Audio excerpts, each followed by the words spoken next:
ማርቆስ ምዕራፍ 10 ከቁጥር 46 ርዕሱ ደግሞ አድራሻችሁ ይቀየራል በሚል ሲናገር ወደ ኢያሪኮ መጡ። ከደቀ መዛሙርቱም ከብዙ ሕዝብ ጋር ከኢያሪኮ ሲወጡ ጢሞቴዎስ ልጅ ዕውር በርጤሜዎስ እየለመነ መንገድ ዳር ላይ ተቀምጦ ነበር።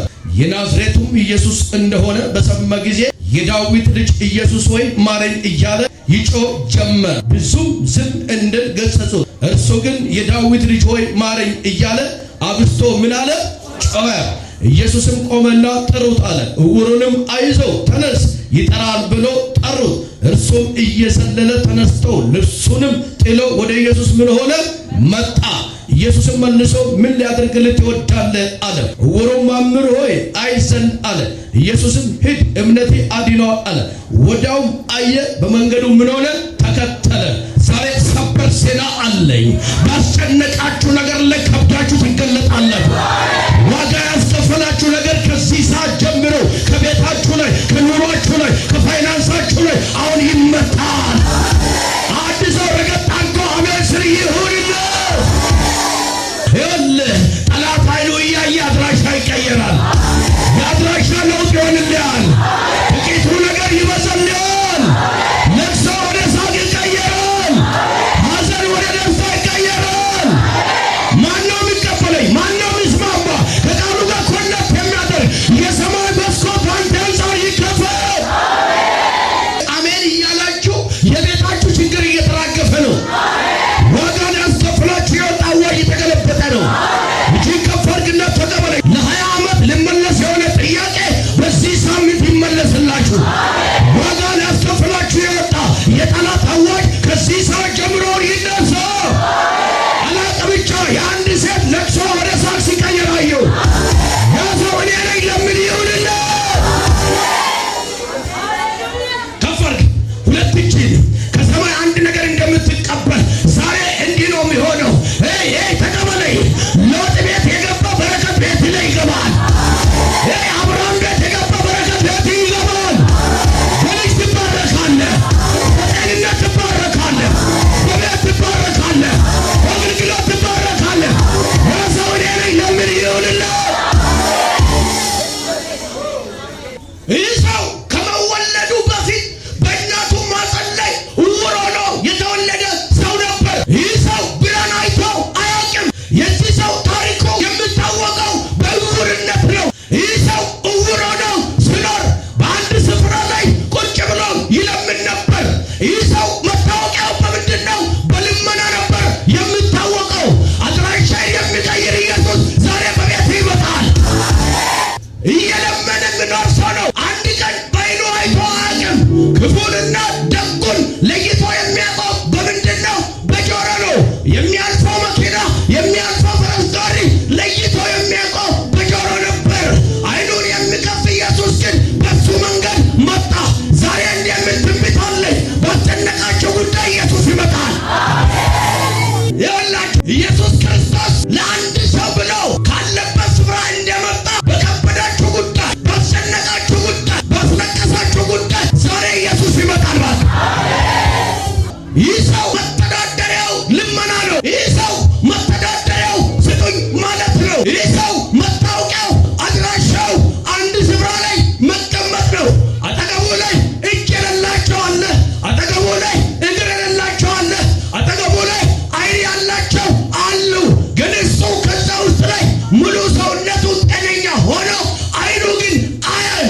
ይህ ሰው ግን እምነት ነበር። ዛሬ ታምናለህ፣ በድን ታስከፍታለህ። ይህ ሰው መጀመሪያ መስማት ከሚሰማው በላይ የሆነ ጩኸት ሰማ። ሀገሩን የሚያንቀጣቅጥ ጩኸት ሰማ። አነጋጋሪ የሆነ ጩኸት ሰማ። ይህ እሱ የሰማ ጩኸት ግን ለየት ያለ ነበር። አጠገብ ያሉትን እጅ የሌላቸውን፣ እግር የሌላቸውን እንዲሁም ደግሞ አካለ ጎደሎ የሆኑት አጠገብ ነበሩ። ብዙ ዕውሮችም ነበሩ። እሱ ግን እንዲህ አለ፣ ይህ ጩኸት ምን ሆኖብኛል? ተለይቶብኛል። ይህ ጩኸት አልገባኝም አሉ። እንዲህ ብሎ ተናገሩ። ኢየሱስ ምን እየሆነ ነው አሉት። ከፍ አድርግ። ባስለቀሳችሁ ጉዳይ ላይ ኢየሱስ ይመጣል። ዋጋ ባስከፈላችሁ ጉዳይ ላይ ኢየሱስ ይመጣል። እጅን ከፍ አድርግና ኢየሱስ ይመጣል። ሰበር ዜና አለኝ ዛሬ ሊያውጅ ነው። ዝግ በር ብሎ የተናገረ ይስማ። ዛሬ አስከፍተህ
ኢየሱስም ቆመለት።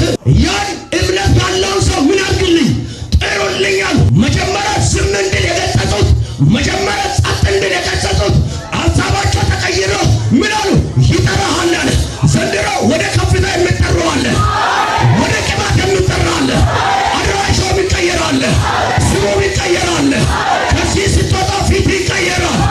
አረ ግንባራችሁ በግንባራችሁ ይከብዳል፣ ፊታችሁ በፊታችሁ ይከብዳል።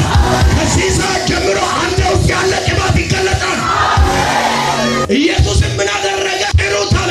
ይህ ሰውዬ የፈውሱ ቀን ስለሆነ የእምነቱ ቀን ስለሆነ ምን አደረገ? የሰበሰበውን ብር ያስቀመጠውንም ልብስ አይመጥነኝም ብሎ ጥሎ ወደ ሮጥ ይላል ወደ ኢየሱስ።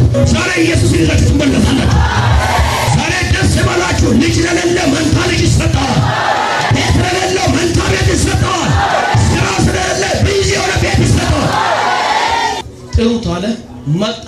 ከመጣ በኋላ ምን እንዲያደርግልህ ትፈልጋለህ አለ። እሱ ግን እንዲህ አለ። ሌላ ቤት የለውም፣ ኑሮ የለውም፣ ምንም የለውም። እሱ ግን ያን ሁሉ ትቶ እንዲህ አይኔን ብቻ ክፈት ክፈት ከፈርች። ይኸውልህ ከዚህ ሰዓት ጀምሮ የውስጥ አይኖቻችሁ ይከፈት፣ የውስጥ አይኖቻችሁ ይከፈት። ለይታችሁ